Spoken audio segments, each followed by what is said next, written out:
Hi guys, welcome back to Honest Straightforward Reviews. Today I am excited to bring to you guys a 3-pack of the Arctic P14 PWM PST A-RGB, and they're in black.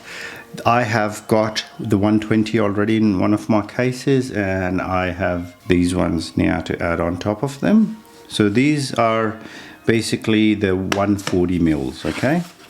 So just wanted to show you guys what to expect in this unboxing.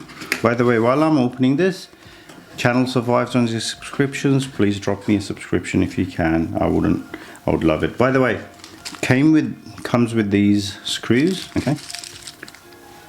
These are the screws.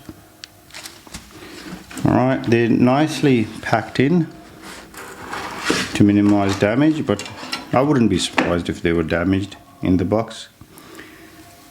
They can be daisy chained, as you can see, okay? They've got 2 different headers. This doesn't look good, you know?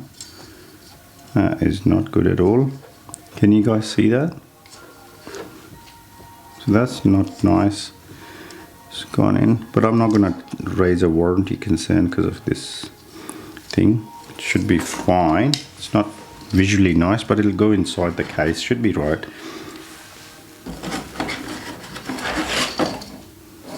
Got the rubberized pads to ensure the vibration is down to the minimum. That's the last one. All right, that's basically it. That's what you should expect in there. There's nothing too fancy. That's the box. All right guys, thanks for tuning in. Thanks for watching. Take good care. Bye bye.